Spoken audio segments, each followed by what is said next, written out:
Nous sommes de retour sur le plateau d'Info 10 pour un nouveau focus dédié ce soir à l'enseignement et nous recevons Monsieur Claude, proviseur du lycée polyvalent Chevalier de Saint-Georges. Bonsoir, Madame Bonsoir. Chevalier.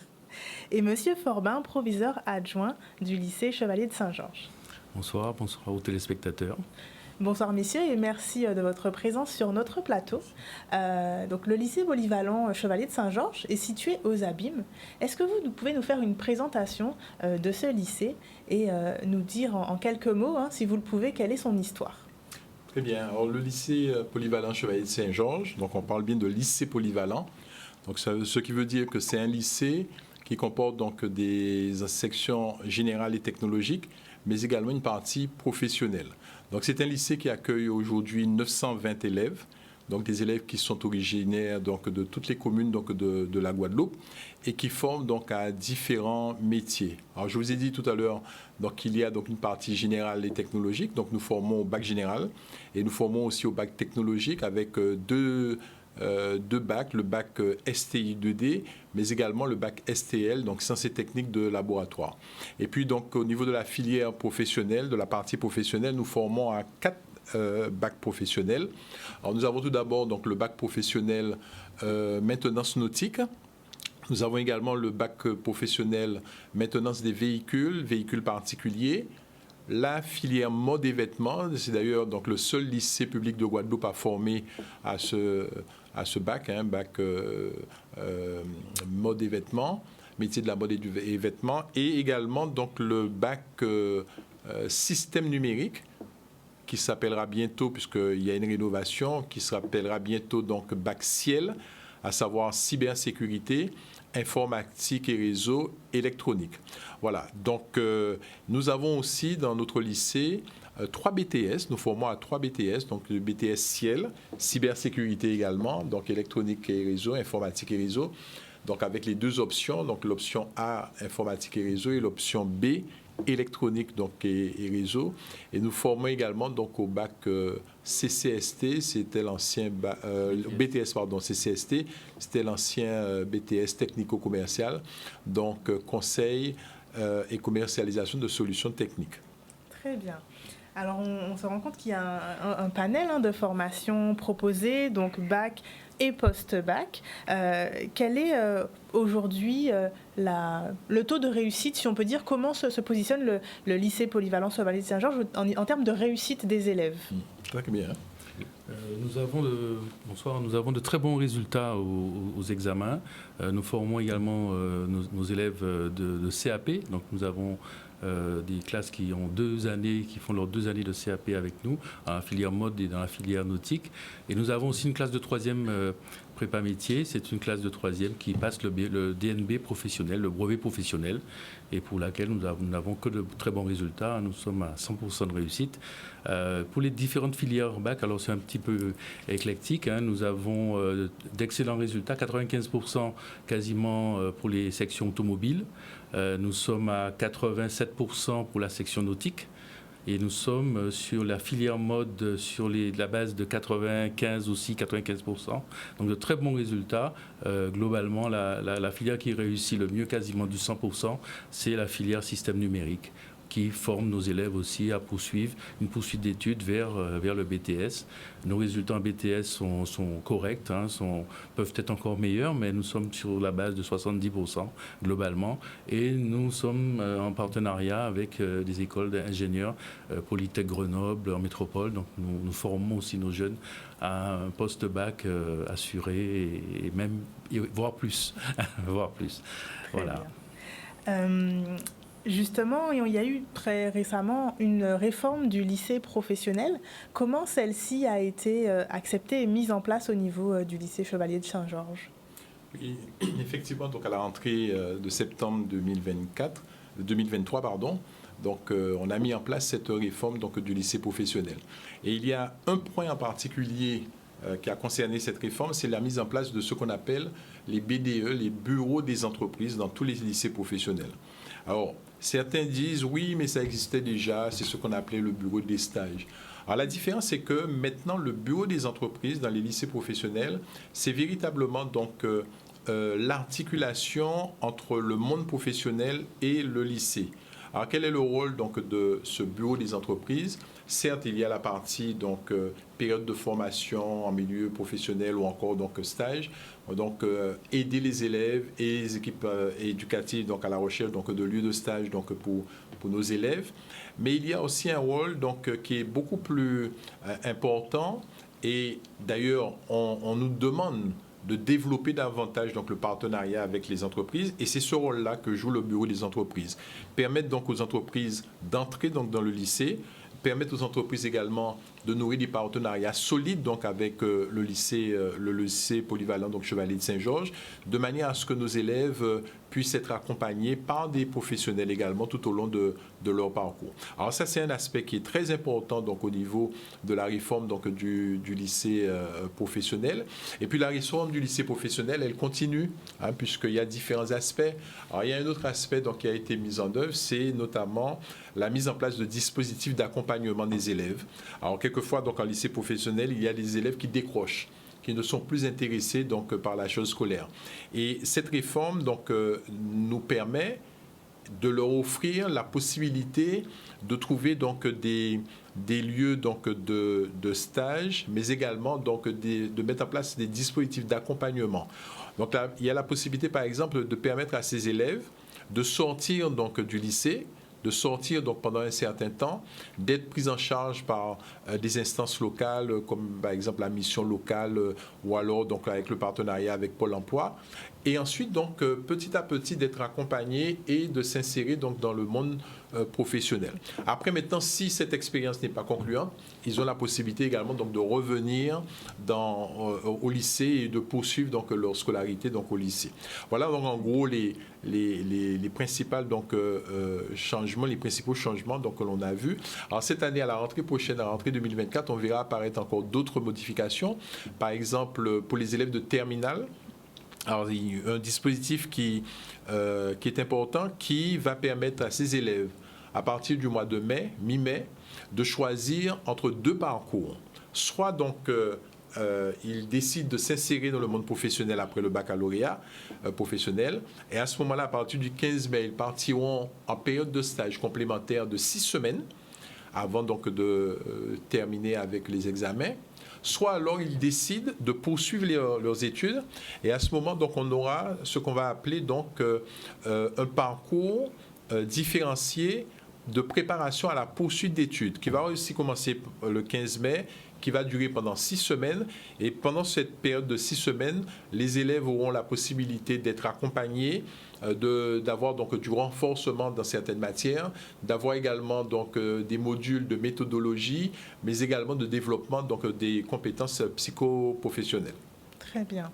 Et à l'issue de l'un de ces deux choix, bien sûr, le passage des épreuves du baccalauréat est maintenu. Oui, tout à fait. On va dire que c'est comme vous le disiez, c'est une étape pour s'orienter à la poursuite d'études ou l'entrée sur le milieu professionnel. C'est cela. Il faut dire également que le baccalauréat pour ces élèves de terminale professionnelle se déroulera au plus tard mi-mai, à l'exception de 2 épreuves. Donc, l'épreuve orale de ce qu'on appelle donc le projet. Donc, pendant l'année les années de première et de terminale, donc ils ont à développer donc un projet sur un thème professionnel. Donc, ils auront à présenter cette épreuve orale fin juin. Et il y a également donc une autre épreuve, c'est l'épreuve de prévention santé qu'ils présenteront également à la fin du mois de juin. Voilà. Très bien. Et si on peut dire, quel est le profil des élèves qui se destinent à des études dans un lycée polyvalent? Est-ce que c'est un profil particulier ou est-ce que c'est vraiment par centre d'intérêt selon les différentes études choisies et proposées? Alors oui, nous avons tous les profils, parce que nous avons aussi la préparation au bac général et technologique. On a 2 sections de séries technologiques, la STL donc pour ceux qui veulent faire du laboratoire, et nous avons la ST2D pour ceux qui se destinent à des études vers l'ingénierie, l'architecture, les constructions, etc. Donc nous sommes nous sommes polyvalents, nous avons toutes les formations et nous accueillons tous les publics. Notre panel de formation est riche. se côtoient des élèves de tout niveau. Dans un lycée où où règne la joie de vivre, hein, le bonheur. Et c'est motivant parce qu'on a une équipe également d'enseignants qui les accompagne, qui est vraiment pour l'accompagnement, pour les booster, et pour leur réussite et qui font un gros travail et à qui vraiment nous tenons à saluer tout ce travail qui est formidable. Voilà. Donc, des élèves de toutes origines hein, qui viennent et à tout moment de l'année, nous accueillons encore des élèves qui cherchent encore leur voie et nous permettons aussi des stages passerelles, voilà, tout un tas de dispositifs qui leur permettent de se situer. Voilà. Très bien. Et comment se déroulent les inscriptions et l'intégration dans votre lycée ? Comme pour tous les lycées, hein, il y a une phase d'affectation. Alors, pour tout ce qui est élèves originaires du collège, donc nous avons les phases d'admission classiques hein, avec des vœux qui sont formulés pour nos lycées. Nous sommes une zone de 3 lycées autour rapprochés sur le boulevard des Héros. Donc les élèves choisissent le lycée qui leur convient et ils sont affectés avec aussi la possibilité pour ceux qui souhaitent continuer à faire un BTS chez nous de s'inscrire sur Parcoursup et nous tenons nous les sélectionnons, nous les choisissons et nous pensons que la sélection deviendra de plus en plus difficile parce que nos formations en BTS sont très pointues et développent, on va dire, nos élèves sur le plan pédagogique, enfin sur tous les plans technologiques, leur permettent vraiment de s'accomplir vers l'insertion professionnelle. Très bien. Voilà. Sur les BTS, vous fonctionnez sur des effectifs réduits ou quel est le nombre maximal d'élèves généralement par filière ? Alors, pour les BTS, nous avons 3 BTS et pour chacune donc, des classes de BTS, nous accueillons jusqu'à 32 étudiants. Voilà. Très bien. Okay. Et pour en ce qui concerne les CAP, est-ce qu'il y a également un nombre restreint de candidatures ? C'est-à-dire que pour les CAP, nous avons, comme c'est la filière professionnelle, donc nous avons un nombre de postes de travail. Donc nous ne pouvons pas dépasser, même si quelquefois nous allons au-delà, mais nous ne pouvons pas dépasser donc 24 élèves parce qu'ils travaillent donc en demi-groupe et nous n'avons que 12 postes de travail. Très bien. Donc le lycée est-il doté de dispositifs, j'imagine que c'est le cas, mais d'espaces spécifiques pour chaque filière ? Vous avez parlé d'une filière automobile. Comment est-ce qu'il s'exerce justement dans cette filière ? Quels sont les dispositifs et les lieux mis en place ? Nous avons des ateliers. Donc, pour tout ce qui est enseignement professionnel, donc, nous avons des ateliers où les élèves donc, peuvent s'exercer avec de vrais automobiles, avec de vrais donc, outils pour pouvoir donc, apprendre donc, leur métier, leurs différents métiers. Très bien. Et quels sont est-ce qu'il y a des dispositifs particuliers outre le cadre, on va dire, très scolaire, qui sont proposés aux élèves pour peut-être le développement personnel, pour des choses qui viendront peut-être les emmener vers pas d'autres perspectives, hein, mais pour les aider à évoluer aussi en tant qu'humains. Est-ce qu'il y a des choses qui sont mises en place au niveau du lycée Chevalier de Saint-Georges ? Oui, bien sûr. Hein. Donc, nous avons en place différents dispositifs d'accompagnement donc, de nos élèves. D'ailleurs, chaque semaine, nous tenons donc des réunions pour faire un peu le point sur certains élèves donc, qui soit sont en situation de décrochage ou qui rencontrent des difficultés particulières. Donc à partir du moment où nous avons fait ce constat avec l'équipe pédagogique et également donc, les chefs de service de la vie scolaire, donc les conseillères principales d'éducation, eh bien, nous évaluons donc, le besoin donc, ou les besoins donc, des élèves et nous faisons intervenir soit la psychologue donc, de l'éducation nationale, soit l'assistante sociale, ou alors donc, nous pouvons aller même au-delà, faire intervenir donc, d'autres dispositifs comme la mission de lutte contre le décrochage scolaire donc, qui intervient chez nous dans notre lycée en mettant en place donc, des dispositifs d'accompagnement donc, de nos élèves. Nous avons aussi, pendant les périodes de vacances, ce que nous mettons en place, ce qu'on appelle donc l'école apprenante ou encore école ouverte, qui donne la possibilité aux élèves donc, de venir pendant les périodes de vacances, pendant 2-3 jours, venir donc revoir un peu les fondamentaux, faire de la remédiation, mais également avoir des activités un peu plus ludiques, des activités culturelles donc également. Nous avons aussi au niveau donc, du lycée, comme c'est le cas dans tous les lycées et collèges, une commission fonds social. Alors vous savez donc certains élèves rencontrent des difficultés particulières et il est vrai que dans notre établissement, dans notre lycée, nous avons cette problématique-là également.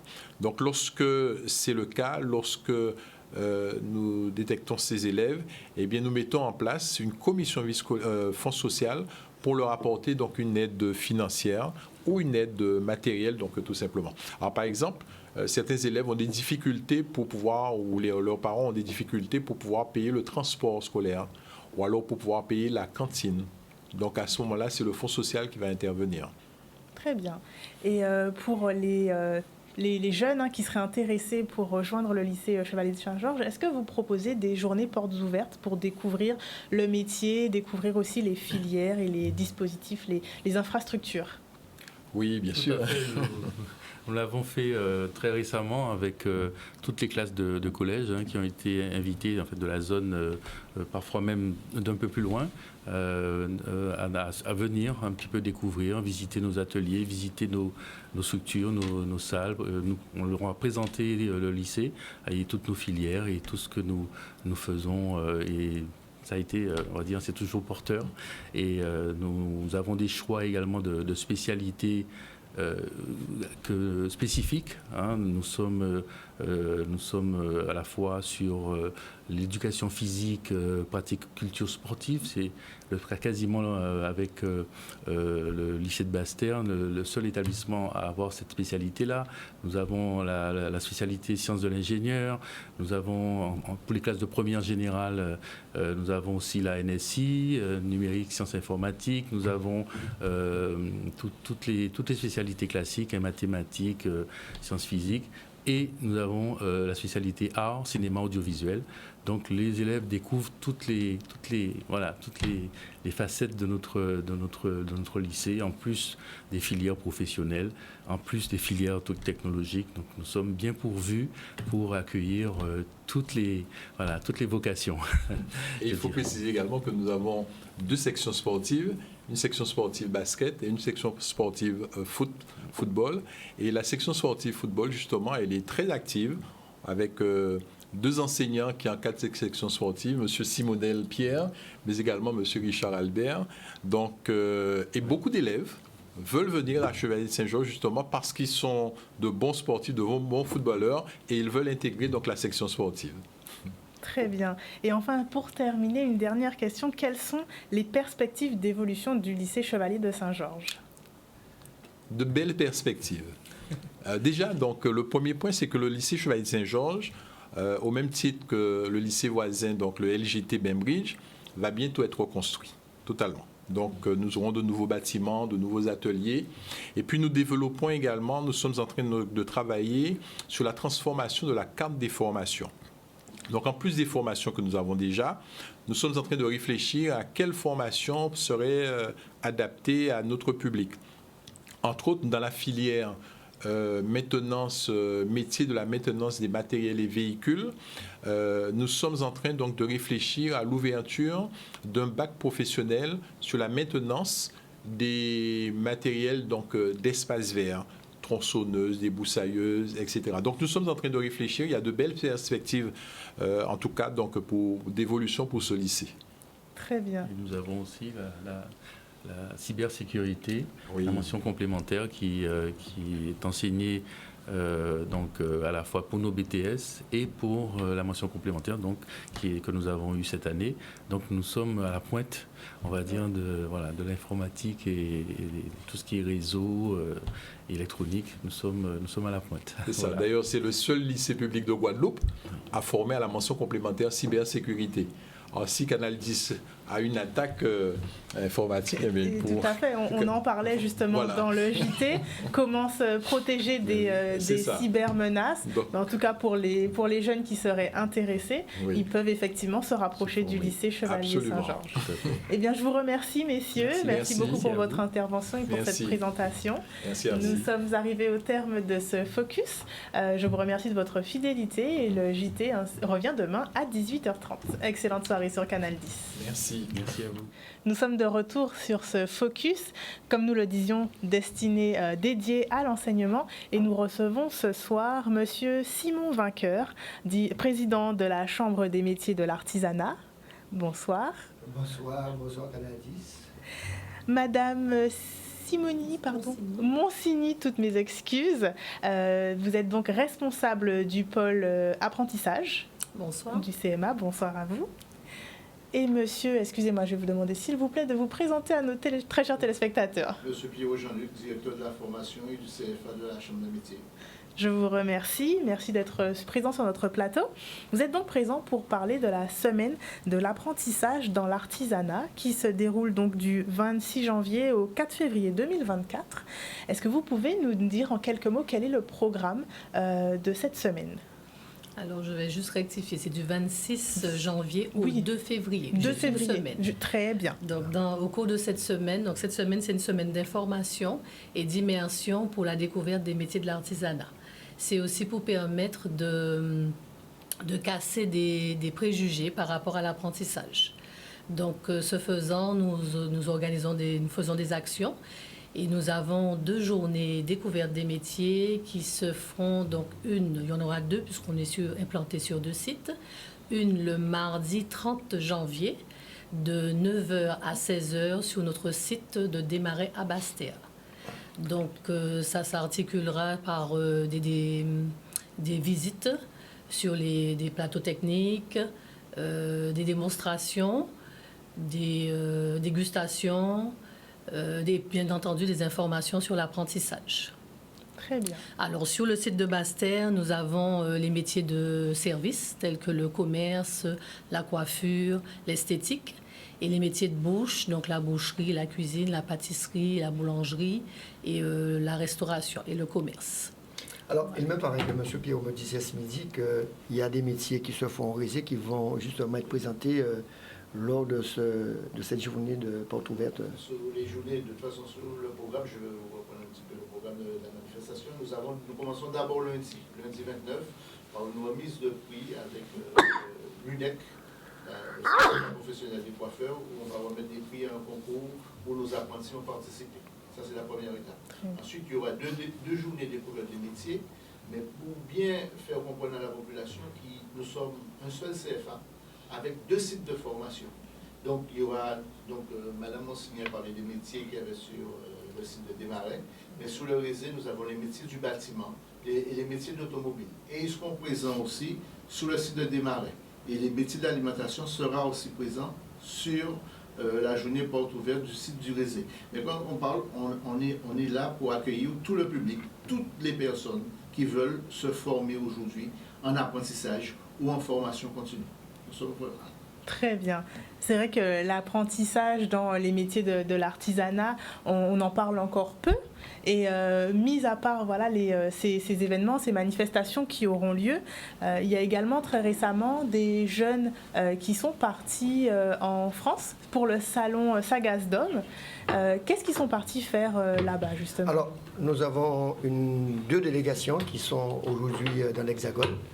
Dans un premier temps, nous avons donc 14 apprentis avec 2 accompagnateurs qui ont participé du 21 au 24 janvier au Salon européen et qui aujourd'hui les apprentis sont dans un centre de formation, pour ne pas le citer, le CEPROC, pour voir comment ça se passe dans l'Hexagone, et surtout faire une immersion, je dirais, dans ce centre de formation, pour changer un petit peu. Et puis nous aurons la semaine prochaine, donc à partir de demain, donc le 26, du 26 au 28, le salon Sagasdom, salon de la gastronomie des Outre-mer et des saveurs du monde, avec Babette de Rosière, où nous avons une délégation de 4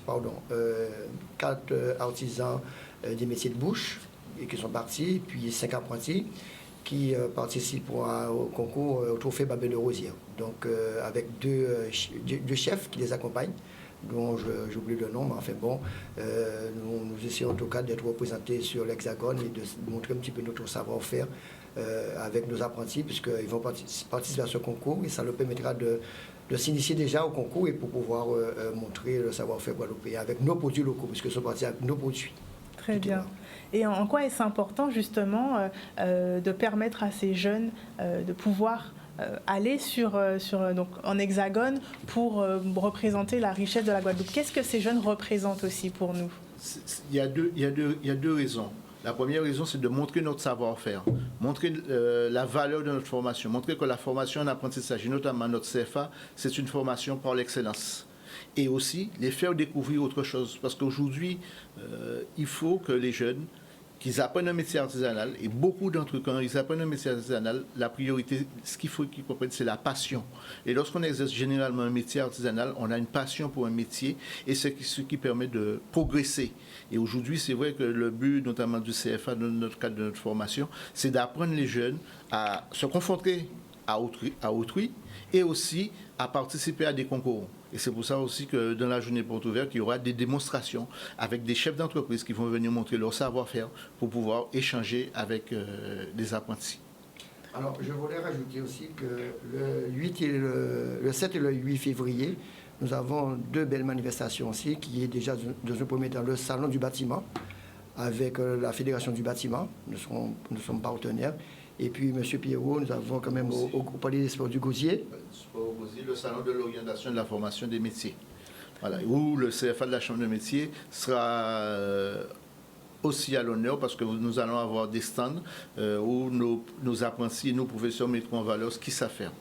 Alors, je voulais revenir sur quelque chose qui, tout à l'heure, là, nos prédécesseurs, le proviseur du lycée Saint-Georges a beaucoup parlé de lycée professionnel et c'est vrai que nous, je voulais apporter une petite précision à la Chambre de métiers de l'artisanat, notamment nos CFA. Notre façon de former n'a rien à envier à qui que ce soit. Aujourd'hui, je pense que l'apprentissage a fait ses preuves. Puisque tout à l'heure là, il disait que ceux qui sont en formation pro chez eux, c'est 6 semaines en entreprise et le reste au lycée. Donc nous, c'est le contraire.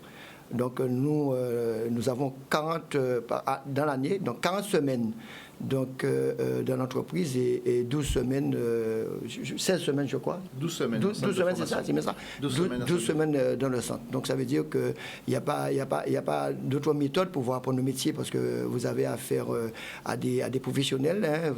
Et en plus de ça, quand vous êtes apprenti chez nous, vous êtes salarié, donc vous appartenez à l'entreprise. Donc je pense que la méthode a fait ses preuves et aujourd'hui, l'apprentissage n'a plus rien à envier à qui que ce soit. Parce que très souvent, l'apprentissage était considéré comme une voie de garage. Mais je vous assure qu'aujourd'hui, l'apprentissage devient véritablement une voie d'excellence. Et pour preuve, nous sommes passés en 2022 de 400 apprentis. Aujourd'hui, le CFA, nous sommes aujourd'hui, à l'instant T, je vous parle, à plus de 550 contrats signés. Donc ça veut dire que nous reconnaissons de l'apprentissage, nous reconnaissons de nos apprenants et nous essayons en tout cas de monter en gamme, de monter en compétences pour pouvoir valoriser nos apprentis et surtout donner une autre dimension à l'artisanat guadeloupéen. Tout à fait. Oui, on se rend compte aujourd'hui que l'apprentissage séduit de plus en plus de jeunes, que ce soit pour effectivement le bénéfice d'être salarié et d'être rémunéré, mais aussi pour l'encadrement que ça propose. Et avant de conclure, parce que nous sommes bientôt arrivés au terme de cette émission, comment est-ce que vous accompagnez les apprentis justement dans leur intégration dans une entreprise? Qu'est-ce qui est mis en œuvre pour qu'ils puissent se sentir à l'aise? Alors, dans un premier temps, nous accueillons. Madame Monsigny se charge de faire tout ce qui est administratif, bien évidemment, parce qu'un contrat d'apprentissage, c'est un contrat tripartite. C'est-à-dire qu'il y a le chef d'entreprise, l'apprenti et le CFA. Donc, Mme Monsigny, avec son équipe, les prennent en main, donc déjà faire le contrat. Et il faut dire qu'aujourd'hui, quand le contrat est fait, donc il y a les OPCO qui entrent en jeu, parce qu'il faut savoir que la première année, on le dit souvent, hein, elle est prise à la hauteur de 6 000 euros. C'est-à-dire que le chef d'entreprise aujourd'hui qui signe un contrat d'apprentissage, il n'a plus à débourser cet argent pour pouvoir payer l'apprenti. Donc nous, on se charge justement de faire ce lien avec le chef d'entreprise pour qu'il puisse toucher ses primes à l'apprentissage. Et bien évidemment, il y a un suivi qui est fait, et je laisse Mme Monsigny continuer, parce que... Justement, je vais compléter. Tout au long du parcours du jeune, il y a un accompagnement social qui est fait pour lever certaines barrières pour permettre aux jeunes d'atteindre son objectif, qui est le diplôme. Donc voilà. Très bien. Voilà. Eh bien, c'est parfait pour nous. Nous avons toutes les informations. Donc, nous le rappelons. Donc, le CMA, donc c'est la Chambre des métiers de l'artisanat, est donc un CFA qui forme les jeunes en contrat d'apprentissage dans les métiers de l'artisanat. Je vais tout de même vous rappeler les 2 dates des prochains événements. Donc, le mardi 30 janvier, au CFA de l'URMA à Desmarais-Basse-Terre. Donc, vous êtes attendus de 9h à 16h. Toute la population, il y a tout public. Tout public. Nous avons aussi invité les collèges. Et la deuxième date, le jeudi 1er février, donc au CFA de l'URMA, mais au Rési. Cette fois-ci, Rési à Bible. Pour conclure, j'aimerais le dire, hein, donc, je le dis souvent, aujourd'hui, nous constatons qu'il y a beaucoup de personnes très diplômées, hein, bac plus 4, bac plus 5, qui cherchent un emploi. Mais je vous assure que dans l'artisanat, quand vous êtes diplômé, eh bien, vous trouvez rapidement un emploi, parce que 80% de ceux qui sortent dans nos CFA, eh bien, sont insérés dans la vie professionnelle quelques mois après avoir quitté notre établissement. Donc, voilà un petit peu ce qu'on voulait dire ce soir. Très bien. Eh bien, merci beaucoup de votre venue. Merci pour toutes ces explications. Donc, ne loupez pas les 2 prochains événements, les 2 prochaines journées portes ouvertes du CMA, de la Chambre des métiers et de l'artisanat. Et puis le Salon du bâtiment, le 7 et le 8 février, je le dis bien, c'était le 8 février. Et puis, Pierrot, pour conclure. Le Salon de l'orientation de la formation des métiers, le 8-9 février. Pour parler des sports Du Gosier. Parfait, merci. Eh bien, merci beaucoup à vous et excellente soirée. Merci. Excellente soirée, très chers téléspectateurs. Merci de votre fidélité et à demain à 18h30 pour une nouvelle édition de La Tranche Info.